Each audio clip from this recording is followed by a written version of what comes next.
Sign the sale papers, and demanded. This house pays our retirement.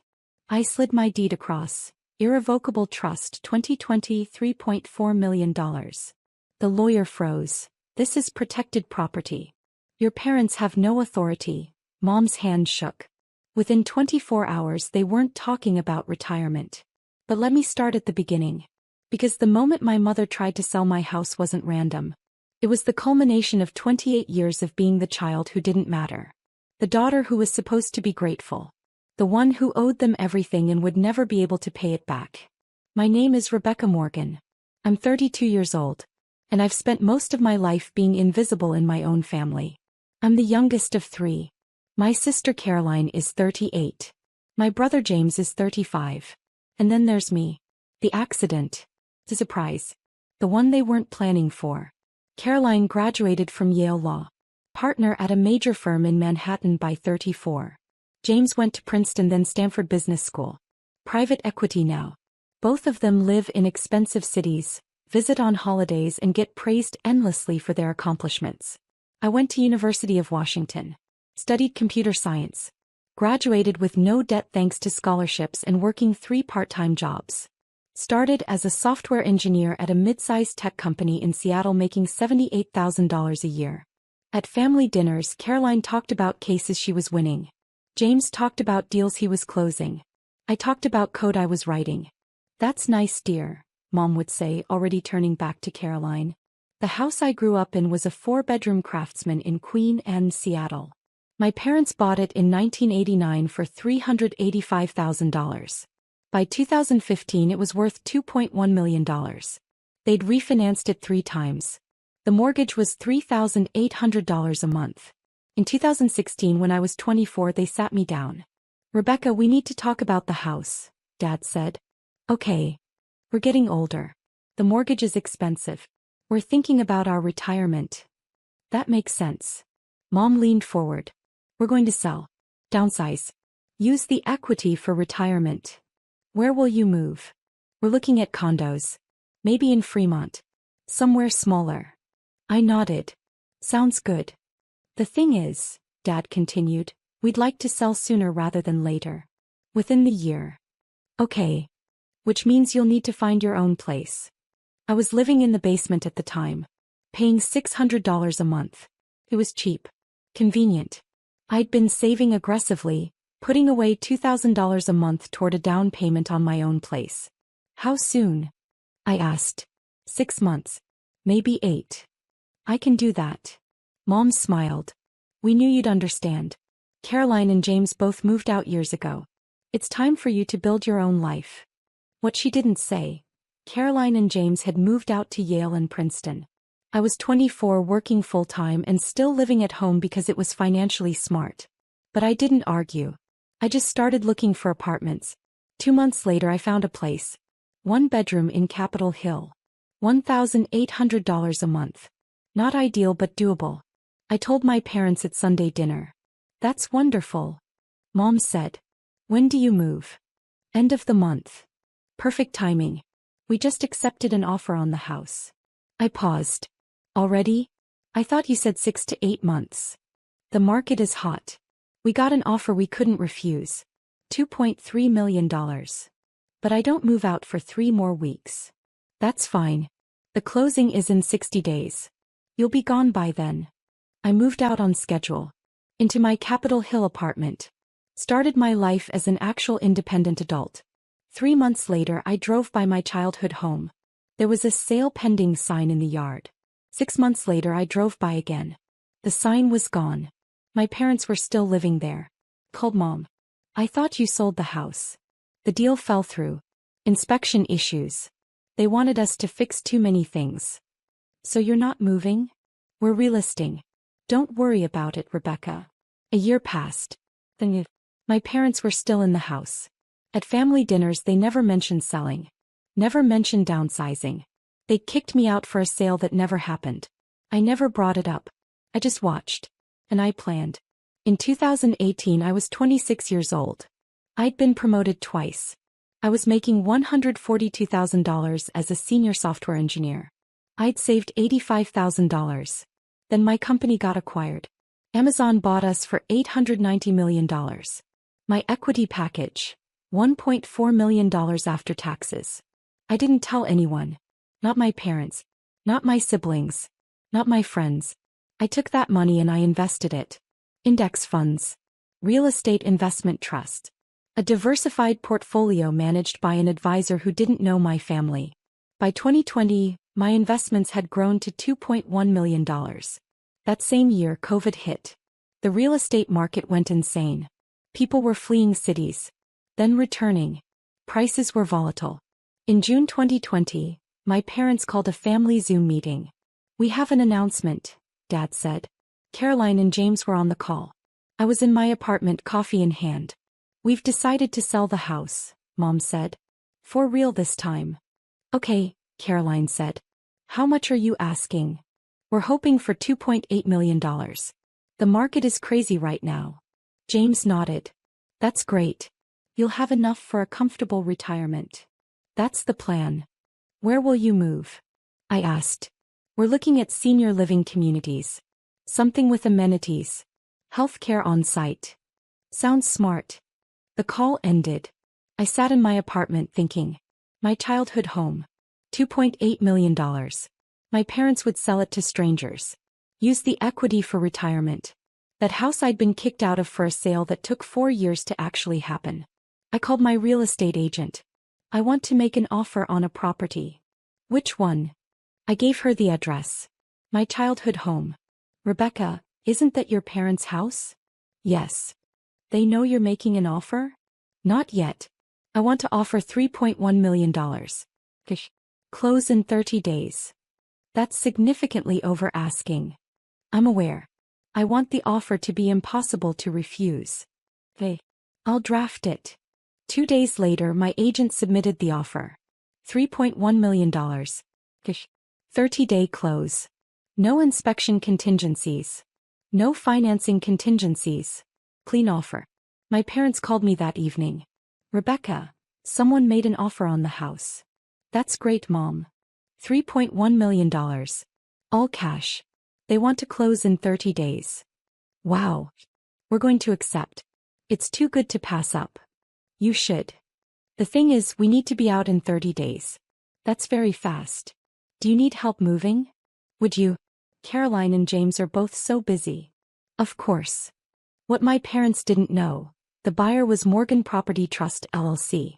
A legal entity I'd created with my attorney. I was the sole beneficiary. The trust was irrevocable. Protected from creditors, lawsuits, and family members who might have opinions about my decisions. On July 15, 2020, the sale closed. My parents walked away with $3.1 million. I became the owner of my childhood home. They never knew. After the sale, my parents moved into a senior living community in Bellevue. 2-bedroom apartment. $4,500 a month including amenities. They seemed happy. I hired a property management company to handle the house. Turned it into a high-end rental. Furnished it beautifully. Listed it at $6,200 a month. Found tenants within 2 weeks. A tech executive and his family relocating from California. 3-year lease. My parents thought I was still renting my 1-bedroom in Capitol Hill. They had no idea I owned a $3.1 million property that was generating $74,400 in annual rental income. At family dinners, now at their senior living community, Mom would talk about how smart they'd been to sell when they did. "The market is even crazier now," she'd say. "That house is probably worth $3.5 million. Actually, it had been appraised at $3.8 million in 2022. But I didn't correct her. "You were smart to sell," Caroline would agree. "We were. Now we have financial security. No more worrying about mortgages and maintenance." I'd smile and nod. Sip my wine. Say nothing. In 2022 things changed. Dad's health declined. He needed more care. The senior living community couldn't provide the level of medical support he required. They moved him to a nursing facility. $12,000 a month. Insurance covered some of it. But not enough. Mom stayed in the senior living apartment. $4,500 a month. Total monthly expenses for their housing and care. $16,500. Their retirement savings had been invested. But the market dropped in 2022. Their portfolio took a hit. They were withdrawing more than they should have been to cover expenses. At Thanksgiving 2022, Mom pulled me aside. "Rebecca, we need to talk." "What's wrong?" "Money is tight. Your father's care is expensive. More than we planned for." "I'm sorry. That's stressful." "Caroline and James have been helping. Sending money monthly. To help cover costs." "That's good of them. We were wondering if you could contribute too." "How much?" "Maybe $1,000 a month? We know you don't make as much as your siblings, but every bit helps."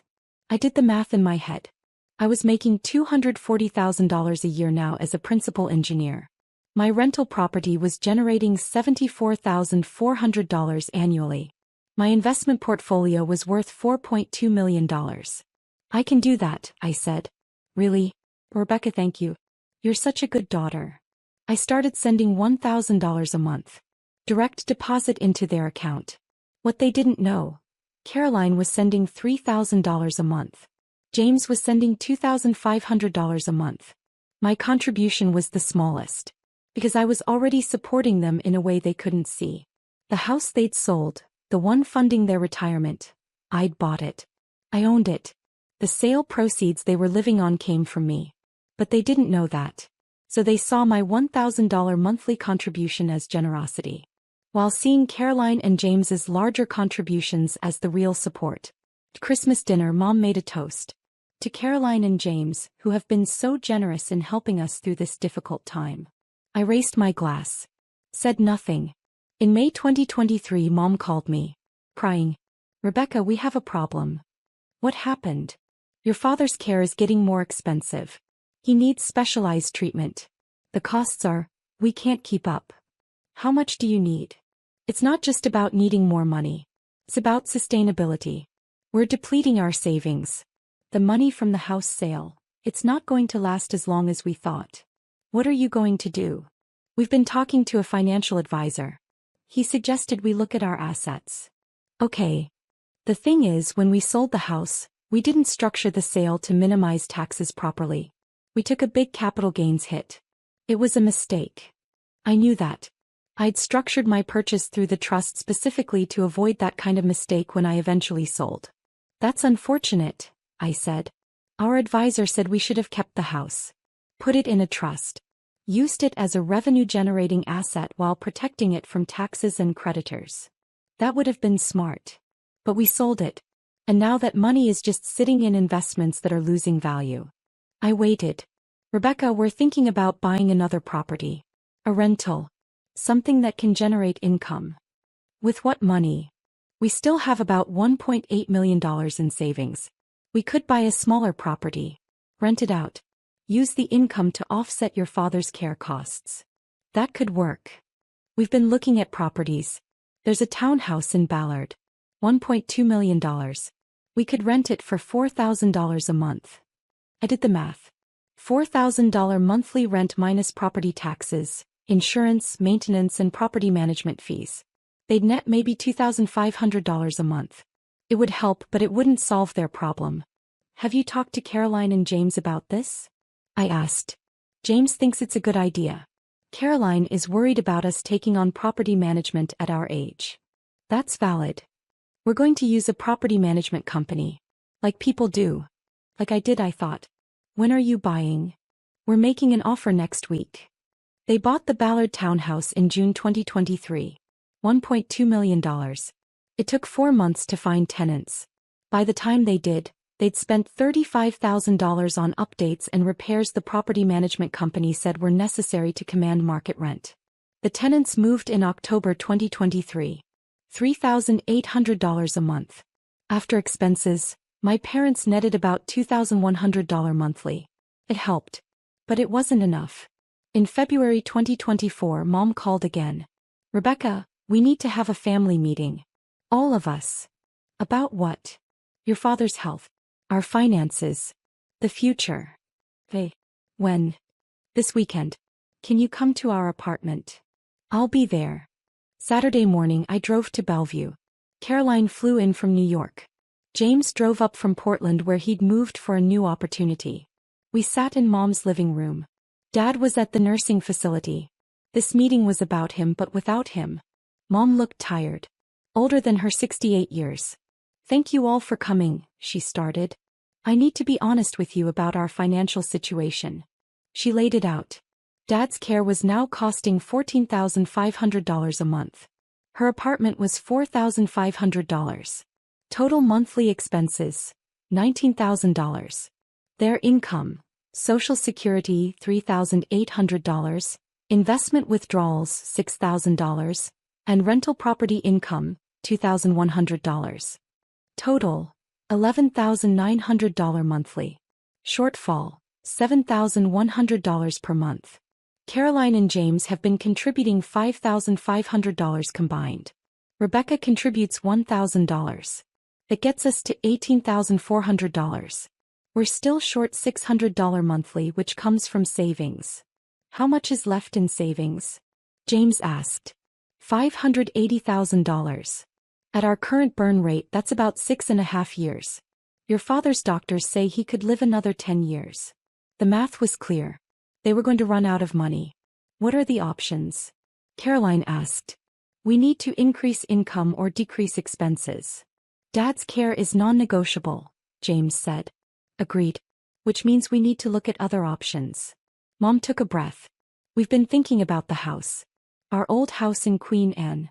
I went very still. We sold it for $3.1 million in 2020, Mom continued. It's probably worth $3.8 million now. If we kept it and rented it out, we'd be earning about $6,000 a month in rental income. That would solve our shortfall. But you sold it, Caroline said. I know. But we've been thinking. What if we could buy it back? James leaned forward. Who owns it now? A trust. Morgan Property Trust. We've been trying to find out who's behind it, but it's a legal entity. Very private. Have you reached out to them? I asked. My voice was calm. We tried. Through our real estate agent. No response. That's frustrating, Caroline said. It is. But here's what we're thinking.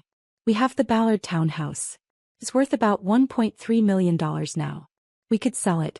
Use that money plus some savings to make an offer on the Queen Anne house. You think they'd sell? James asked. Everyone has a price. If we offer enough. I sipped my water. Said nothing. How much would you offer? Caroline asked. Maybe $3.5 million. We'd have to take out a small mortgage, but the rental income would cover it plus generate extra cash flow. James was nodding. That could work. The Queen Anne house is bigger. Better rental market. Exactly. They were planning to buy back the house they'd sold to me. The house I currently owned. The house I'd purchased from them for $3.1 million and had no intention of selling. What do you think, Rebecca? Mom asked. I think you should do what's best for your finances. Would you be willing to contribute more monthly if we do this? Once the rental income starts, we wouldn't need as much from you kids. I'd consider it. The meeting ended with a plan. My parents would sell the Ballard townhouse. Use the proceeds to make an offer on the Queen Anne house. Try to solve their financial crisis by buying back the property they'd sold to me 4 years ago. I drove home in silence. That night I called my attorney David Brennan. Rebecca, what can I do for you? My parents want to buy back the house. The Queen Anne property? Yes. They're going to make an offer. Probably around $3.5 million. What do you want to do? I don't want to sell. Then don't. The trust is ironclad. You're the sole beneficiary. No one can force you to sell. They don't know I own it. Are you planning to tell them? I thought about it. About 4 years of silence. 4 years of being the smallest contributor to their financial needs while actually being their largest benefactor. 4 years of watching them assume I was less successful than my siblings. Not yet, I said. So you'll decline the offer? Through the trust. Make it look like an anonymous investor who's not interested in selling. I can do that. When they make the offer, I'll respond professionally. Decline on behalf of the trust. Clean and simple. Thank you. Rebecca, can I ask why you're not telling them? Because I want to see what they do next. 2 weeks later, my parents listed the Ballard townhouse for $1.35 million. It sold in 9 days for $1.32 million. They submitted an offer on the Queen and House through their agent. $3.5 million. All cash from the Ballard sale plus $2.18 million from their remaining savings. David responded on behalf of Morgan Property Trust. Thank you for your offer. The property is not currently for sale. The trust has long-term plans for this asset and is not considering offers at this time. My parents were devastated. They won't even negotiate, Mom told me over the phone. Just a flat no. I'm sorry. We put all our plans into this. Now we're back to square one. What will you do? I don't know. We have $1.32 million from the Ballard sale. We need to invest it somewhere that generates income. Maybe talk to a financial advisor? We are. But Rebecca, we're running out of options. Over the next 3 months, my parents spiraled. They bought another rental property. A condo in Renton. $625,000. Rented it for $2,400 a month. After expenses, they netted $1,200 monthly. They increased their investment withdrawals. Tried to make up the shortfall. Their savings dwindled. $580,000 became $450,000. Then $380,000. By August 2024, Mom called another family meeting. We need to make a difficult decision, she said. We were back in her apartment. Caroline, James, me. Dad was still in the nursing facility, his condition stable but requiring constant care. We can't sustain the current situation, Mom continued. We're depleting savings too fast. What are you proposing? Caroline asked. We need to increase contributions from you three. Significantly. How much? James asked. We need another $4,000 per month total. Split between the three of you. Caroline and James exchanged glances. That's $1,333 each, James said. Actually, Mom said quietly, we were hoping Caroline and James could each contribute $1,500. And Rebecca could contribute $1,000. Why less for Rebecca? Caroline asked. She makes less than you two. We don't want to burden her unfairly. I sat there, silent. The daughter who made less. Who needed to be protected from financial burden. While owning a $3.8 million property they'd once lived in. I can do $1,500, Caroline said. Same, James agreed. Rebecca. Mom looked at me. I'll do $1,000. Thank you. All of you. This means everything. New monthly contributions. Caroline $4,500 total. James $4,000. Me $2,000. Their shortfall was covered. For now. In November 2024, I received an email from my property management company. Rebecca, the tenants in the Queen and property gave notice. They're relocating to Austin for work. Lease ends January 31, 2025. I called them. Any interest in renewing? None. It's a job relocation. Definite move. They start marketing for new tenants. Will do. Just so you know, the market is strong. We could probably get $7,200 now instead of $6,200. Let's list at $7,000. I'd rather rent it quickly. Perfect. The property went on the market. Photos were posted online. Address visible. 3 days later, Mom called me. Rebecca, you're not going to believe this. What? Our old house is for rent. I saw the listing online. Really? $7,000 a month. Can you imagine? If we still owned it. That's a lot of money. It is. We'd have enough income to cover your father's care and then some. She paused. I have an idea. What? What if we rented it? Mom, you live in Bellevue. I know. But what if we rented it and then immediately subleased it? We could rent it for $7,000 and sublease it for $7,500. Make $500 a month in arbitrage. I don't think landlords allow subleasing. We could ask. Or, better idea.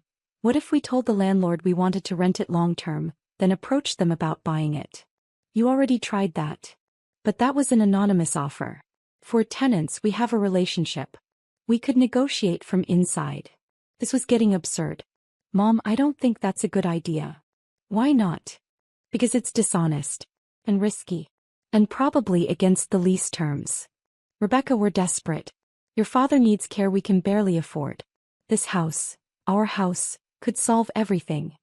It's not your house anymore. But it should be. We never should have sold it. It was a mistake. You can't undo the past. Maybe we can. Maybe if we rent it, we can convince the owner to sell. Mom. I'm going to apply. As a tenant. Just see what happens. She did.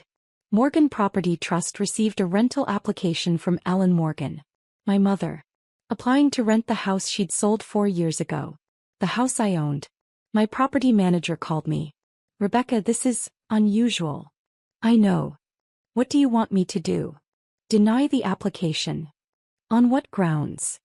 Insufficient income. She only has Social Security and investment withdrawals.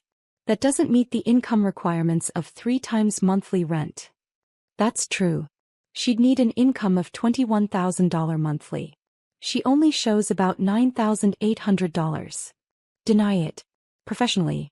Just say she doesn't meet income requirements. Done. Mom called me that evening, crying. They rejected my application. I'm sorry. They said insufficient income. But Rebecca, I was going to pay the full year up front. $84,000. I have that. I could show them the money. Maybe they have other applicants. This is our house. We should be living in it, not strangers. Mom, you sold it. You made that choice. It was the wrong choice. Don't you see? We should have kept it. Should have listened to the financial advisor from the beginning. Should have put it in a trust and rented it out. You're right. You should have. So help me fix it. How? I don't know. Talk to the landlord. Put in a good word. Something. I don't know the landlord. You're resourceful. You work in tech. You know people. Please, Rebecca. Help me. I took a breath. Mom, I can't help you buy a house you already sold. Why not? Because some decisions can't be undone. She hung up on me. Christmas 2024 was tense. We gathered at Mom's apartment. Dad was there in a wheelchair, mostly nonverbal but aware. Caroline and James were cheerful, talking about their work, their lives, their success. I was quiet. After dinner, Mom pulled me aside. Rebecca, I need to talk to you about something. Okay. She led me to her bedroom. Closed the door. On her bed were documents. Legal papers. What are these? I asked. I've been working with an attorney. Looking at options. For what? For the house. I went cold. Mom. Let me finish. When we sold the house to Morgan Property Trust in 2020, we sold it. Clean sale. But we've been looking at the deed records. The trust was created the same day as our sale. Same day, Rebecca. So whoever bought our house created that trust specifically to buy it. This wasn't some random investment company. This was someone who wanted our house specifically. Lots of people create trusts for real estate. We've been trying to figure out who's behind the trust. It's very private, very protected, but there are ways to find information. My heart was pounding. We hired a forensic investigator. Someone who specializes in uncovering beneficial owners of trusts and LLCs. Why?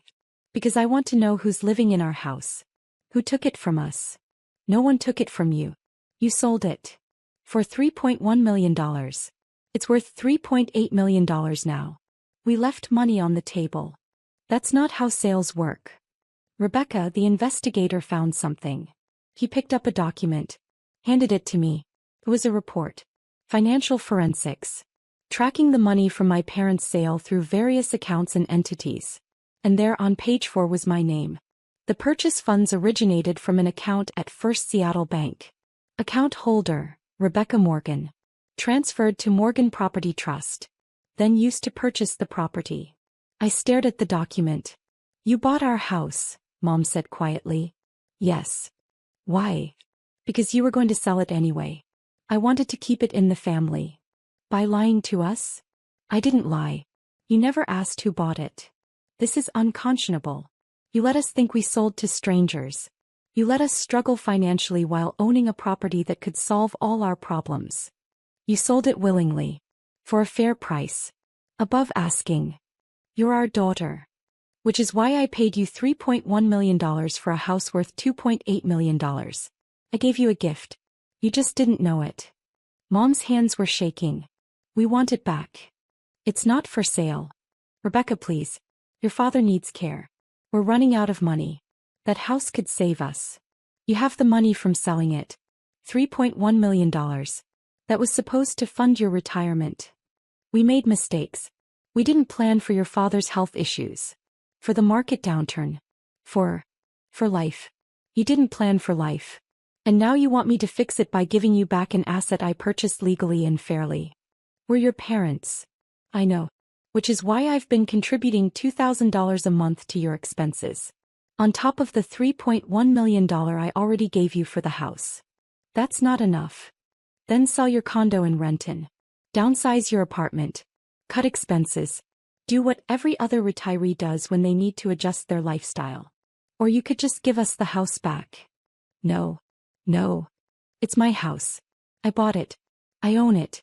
It's not for sale. Not to you. Not to anyone. Mom stared at me. When did you become so cold? When I realized that no matter what I did, it would never be enough for you. Caroline and James contribute more, so they're the good children. I contribute less, so I'm the one who needs to be protected. But none of you know that I'm the one who bought the house. Who owns the asset. Who could actually solve your problems if I wanted to. So solve them. Why should I? The question hung in the air. Because we're family, Mom said. Family. Right. The family that kicked me out of that house for a sale that took 4 years to happen. The family that assumes I make less and contribute less and matter less. The family that never once asked about my actual success because you were too busy comparing me to Caroline and James. That's not fair. None of this is fair, Mom. But it is what it is. Mom called an emergency family meeting. The day after Christmas. Everyone needs to be here, she told Caroline and James. This is important. We gathered again in her apartment. This time tension filled the room. Mom had printed copies of the forensic report. She handed them to Caroline and James. Rebecca has something to tell you, Mom said. Caroline read the report. Her eyes widened. You bought Mom and Dad's house? Yes. When? July 2020. I bought it from them for $3.1 million. James was reading his copy. Through a trust. Yes. Morgan Property Trust. I'm the sole beneficiary. Why didn't you tell us? Caroline asked. Because it was my business. My investment. My decision. But this is the house we grew up in, James said. Which they chose to sell. I chose to buy it. Mom stood. She's been collecting rent on it for 4 years. Making money off a house we should still own. You got $3.1 million from the sale, I said calmly. That's $200,000 over your asking price. You walked away with a significant profit. But if we kept it and rented it ourselves, you would have had to manage it, maintain it, deal with tenants, pay taxes. You didn't want that. You wanted the cash. You got the cash. Caroline was reading through the details. You paid $3.1 million cash. Where did you get that kind of money? I had equity from a company acquisition. Plus savings. Plus investments. You had $3 million at 28 years old? James looked stunned. Yes. How? I worked. I saved. I invested. I built a career. The same way you two did. But you never said. Because every family dinner was about Caroline's cases and James's deals. There was never space for my success. So I stopped sharing it. Mom jumped in. This isn't about success. This is about family. About helping us when we need it. I have helped you. $2,000 a month. Plus the $3.1 million purchase that gave you retirement funds in the first place. But you won't give us the house back. Because it's not yours to have back. You sold it. The transaction is complete. We didn't know we were selling it to you. Would it have mattered? You needed the money. I paid you fairly. The sale would have happened regardless. Caroline set down the report. Rebecca, I understand you're hurt. But Mom and Dad are in a difficult position financially. I know. I've been contributing to help. But you have the means to solve the problem completely. You could sell them the house back at cost. Or even at a small profit. Help them generate the rental income they need. Why should I? The room went silent. Because they're our parents, Caroline said quietly. And I'm their daughter. Have they ever asked about my success? My career? My life beyond whether I'm contributing enough financially? No one answered. I bought that house because I wanted to preserve it. Keep it in the family. I've maintained it beautifully. I've rented it to good tenants. I've treated it with respect. Then let us rent it, Mom pleaded. No. Why? Because you'll try to buy it back.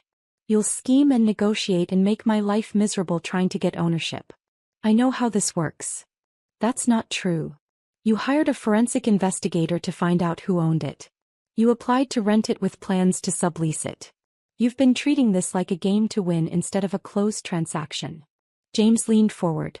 What do you want, Rebecca? I want to be left alone. I want to own my property in peace. I want to stop being treated like the family member who doesn't matter unless you need something from me. That's not how we treat you, Mom said. I laughed. Couldn't help it. Really? When's the last time you asked about my work? My life? Anything beyond my monthly contribution? Silence. That's what I thought. Mom pulled out another document. Fine. You want to be treated differently? Here. She slid papers across the table. A purchase agreement. We're offering $3.4 million for the house. That's the current appraised value. We'll pay you in full. You'll make $300,000 profit on a 4-year investment. Plus whatever rent you've collected. I've collected $298,200 in rent over 4 years. Minus $87,000 in property taxes, insurance and maintenance. Net rental income, $211,200. They stared at me. So total profit if I sold today, $511,200. That's a 16.5% return over 4 years. Exactly. You've done well. Now sell it back to us and everyone wins. Except I don't want to sell. Why? You just said you've made a good profit. Because it's not about profit. It's about principle. What principle? The principle that you don't get to kick me out of my childhood home, sell it because you wanted the cash, then demand I give it back when your financial planning doesn't work out. Mom's face went red. We didn't kick you out. We needed to downsize. You told me you were selling. Then you didn't sell for 4 years. By then I'd already moved out and established my own life.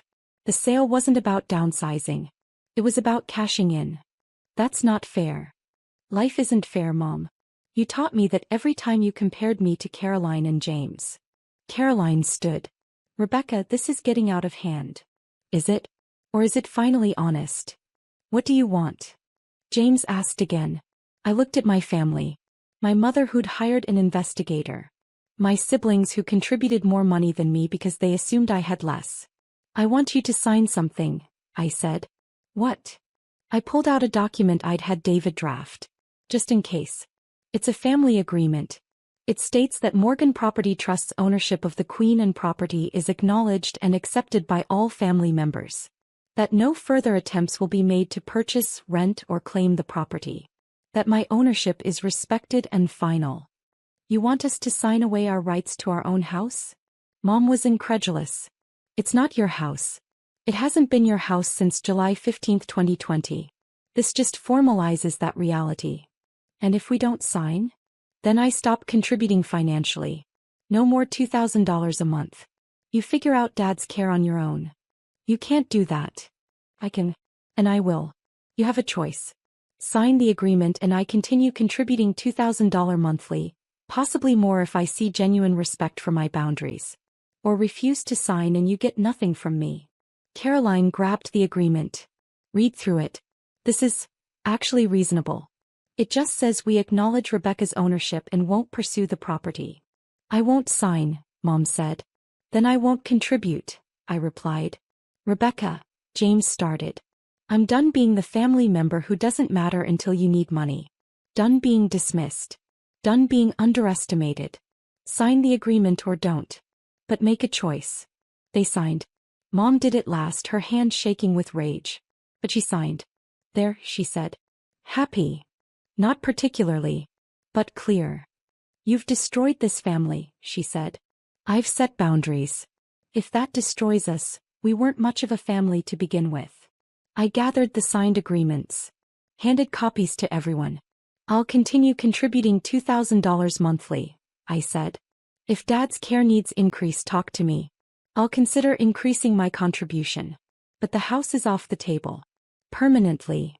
Fine, Mom said coldly. I left the apartment. Drove back to Seattle. To my actual residence. A 3-bedroom penthouse in Madison Park worth $2.7 million that my family still didn't know I owned. It's now June 2025. 6 months since the confrontation. I still contribute $2,000 monthly. Mom and I speak politely but distantly. Caroline and James are confused but accepting. The Queen Anne house has new tenants. A family from Google. 3-year lease. $7,500 a month. My parents sold the Renton condo. Invested the proceeds in dividend-paying stocks. It helped, but they're still financially stressed. Last week Mom called. Rebecca, I need to apologize. For what? For how I treated you. For years. You were right. I compared you to your siblings constantly. Made you feel less than. And when you turned out to be more successful than I realized, I felt embarrassed. Okay. I'm sorry. Truly. Thank you. The house. I understand now why you bought it. Why you kept it. It wasn't about hurting us. It was about preserving something that mattered to you. It was. Can we start over? Try to have a real relationship. Maybe. It'll take time. I have time. Your father's condition is stable. We're managing. And I want to know my daughter. The real you. Not the version I invented in my head. I'd like that. We're trying. It's awkward. But honest. Caroline called yesterday. You know, I'm impressed. With what you've built. How you handled everything. Thanks. I'm sorry we didn't see you clearly. You saw what I showed you. Still. We should have looked harder. James sent me an email. Asked if I'd be willing to consult on some of his real estate investments. Paid consulting. Professional relationship. I said yes. The house sits in Queen Anne. Beautiful. Maintained. Generating income. My childhood home. My investment property. My proof that silence can be strategic. I didn't need them to see me clearly to build my success. But it's nice finally to be seen. The sale papers Mom wanted me to sign that day, the ones where she tried to sell my property without my consent, are framed in my office now. A reminder. Not of conflict. But of clarity. The moment I stopped being invisible in my own family. The moment I showed them the deed. And everything changed.